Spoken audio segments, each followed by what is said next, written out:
की बात है। भरतपुर नाम के गांव में लोग बड़ी ही हंसी खुशी रह रहे थे। होली का त्योहार नजदीक ही था, तो बस सब उसी की तैयारियों में व्यस्त थे।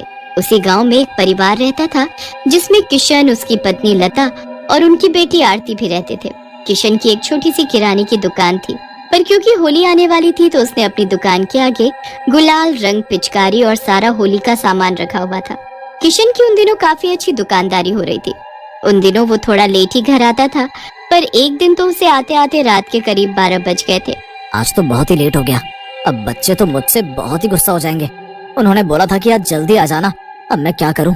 एक काम करता हूं, बच्चों के लिए गुलाल और गुब्बारे ले चलता हूं, बच्चे खुश हो जाएंगे। बस फिर किशन बच्चों के लिए गुलाल और गुब्बारे रख लेता है। उसके बाद वो खेतों की तरफ से घर आने लगता है ताकि वो जल्दी घर पहुंच सके। रास्ते में उसे एक चौराहा मिलता है।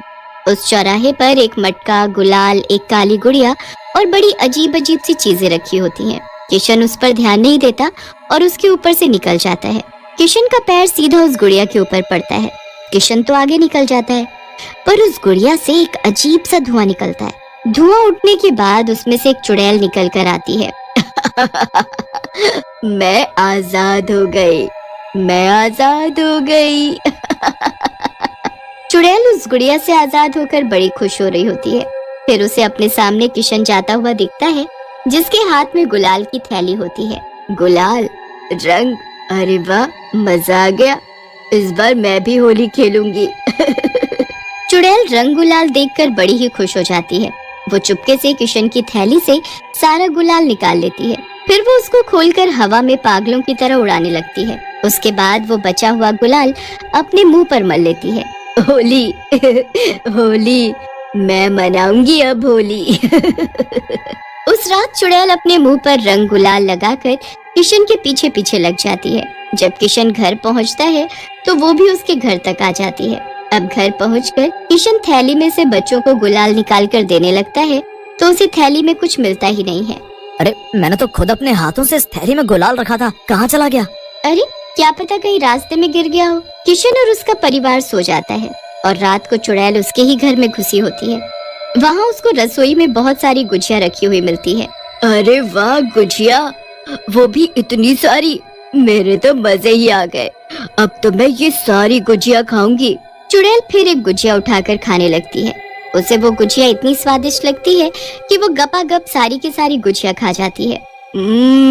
बहुत ही स्वादिष्ट थी ये तो, मेरा तो पेट भर गया। अब तो मैं किसी पेड़ पर जाकर आराम से सोऊंगी। सुबह जब लता रसोई में आती है तो उसे वहाँ एक भी गुजिया नहीं मिलती। वो तो बड़ी हैरान होती है। अरे अभी रात को ही तो यहाँ ढेर सारी गुजिया रखी थी, यहाँ तो एक भी गुजिया दिखाई नहीं दे रही। आखिर सारी की सारी गुजिया गई कहाँ? लता गुस्से में बच्चों को आवाज देती है। बच्चों इधर आओ, सच सच बताओ ये गुजिया किसने खाई? मैंने तो एक गुजिया भी नहीं खाई मम्मी, सच्ची। सबको बड़ी हैरानी होती है, पर वो कर भी क्या सकते थे। लता अब छत पर जाकर कचरी और पापड़ बनाने लगती है। चुड़ैल भी वही छत पर बैठी लता को देख रही होती है। अरे वाह, आज तो मुझे कचरी और पापड़ खाने को मिलेंगे, मजा आएगा। लता पूरे दिन कचरी और पापड़ बनाती है और उसे शाम तक धूप में सुखाने के बाद उनको तल कर डब्बों में भर देती है। बच्चे जब उससे पापड़ मांगते हैं तो वो उनको डांट देती है और एक भी पापड़ नहीं देती। वो डिब्बों को बच्चों से छुपा कर रख देती है, पर चुड़ैल को तो सब पता होता है कि डब्बे कहाँ रखे हैं और वो सबके सोने के बाद फिर से रसोई में आती है और सारे डब्बे निकाल कर बैठ जाती है। इसने कैसे सोच लिया कि ये डिब्बे छुप सकते हैं, वो भी मेरी नजरों से? कभी नहीं, मैं अभी आकर देखती हूँ कि आखिर ये बने कैसे हैं। बस फिर चुड़ैल कचरी और पापड़ खाना शुरू कर देती है। उसे तो वो भी इतने स्वाद लगते हैं कि थोड़ी सी देर में वो उनको भी सफा चट कर देती है और फिर से जाकर पेड़ पर सो जाती है। अब अगले दिन जब लता रसोई में जाती है तो उसे वो डिब्बे खाली रखे हुए मिलते हैं। हे भगवान, ये डिब्बे तो पापड़ और कचरी के हैं, इसमें से पापड़ और कचरी कहाँ गए? आखिर कौन यहाँ आकर सब खा रहा है? लता फिर बच्चों से पूछती है और उन्हें खूब डांटती है, पर बच्चे बार बार यही बोलते हैं कि उन्हें तो पता ही नहीं था कि कचरी और पापड़ रखे कहाँ हैं। लता अब तो बिल्कुल परेशान होकर बैठ जाती है। रात को चुड़ैल रसोई में रखी चीजें खा जाती और पूरा दिन वो किशन के साथ बाहर घूमती या दुकान पर रहकर वहाँ काम करती रहती। कितनी बार लोग किशन को देखते कि किशन अपने मुंह पर रंग लगाकर क्यों बैठा है, पर दरअसल वो चुड़ैल होती है जो उसके शरीर में दिन के वक्त कब्जा करके रखती है। उसे खाने पीने और होली का बड़ा ही शौक होता है। अब एक दिन किशन अपने भैया भाभी के घर होली देने जाता है। अब फिर से चुड़ैल उसके पीछे पीछे लग जाती है और उसके भाई के घर तक भी पहुंच जाती है। किशन जैसे ही वहां पहुंचता है तो उसकी भाभी उसके लिए खूब सारा खाने का सामान टेबल पर रख देती है। उसमें ढेर सारी खाने की चीजें और मिठाई ही मिठाई होती है। पास में गुलाल और रंग भी रखा होता है। चुड़ैल तो ये सब देखकर पागल सी हो जाती है।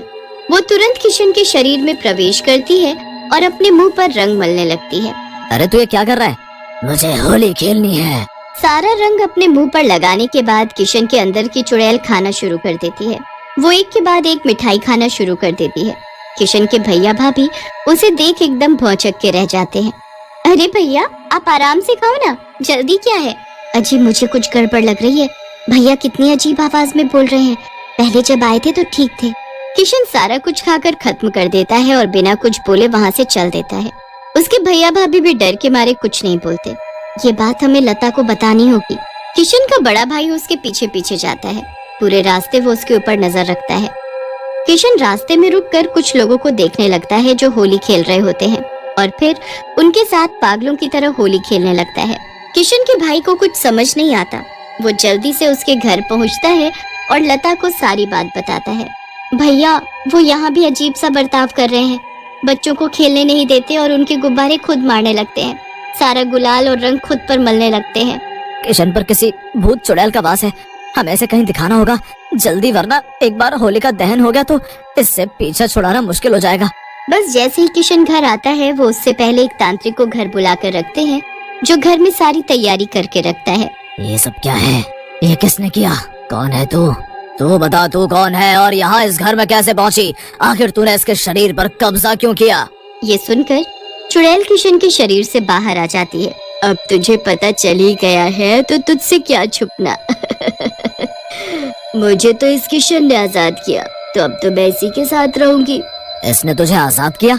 हाँ, मुझे तो कैद कर दिया उस गुड़िया में और छोड़ दिया था चौराहे पर किशन ने मुझ पर पैर रखा और मैं आजाद हो गई।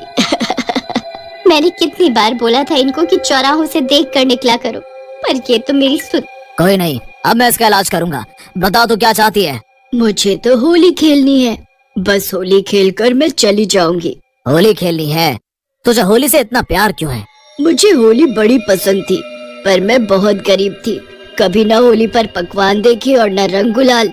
ऐसे ही गरीबी में बड़े हो गए और फिर एक होली पर बहुत बीमार होने की वजह से मेरी मौत हो गई।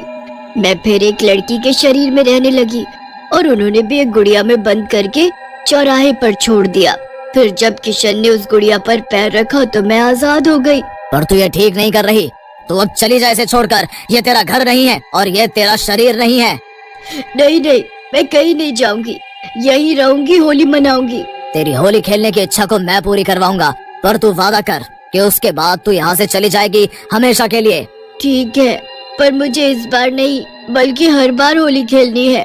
तू मुझे कैद नहीं करेगा। बस हर साल मैं आऊंगी, होली खेलूंगी इन लोगों के साथ। अगर तुम हमें कोई नुकसान पहुंचाए बिना हमारे साथ होली खेलोगी और बस खा पी कर चली जाओगी तो हमें कोई दिक्कत नहीं, पर तुम कभी किसी के साथ बुरा नहीं करोगी? नहीं करूंगी, बस मुझे होली खेलनी है, पकवान खाने हैं। चुड़ैल की बात को लता मान जाती है और अगले दिन होली पर सब खूब होली खेलते हैं। चुड़ैल की वो पहली होली होती है। इतने सारे रंग, इतना सारा गुलाल, पिचकारी, गुब्बारे और ढेर सारे पकवान। चुड़ैल ये सब देखकर बड़ी ही खुश होती है। वो लता, किशन और बच्चों के साथ खूब होली खेलती है। ये मेरी पहली होली है।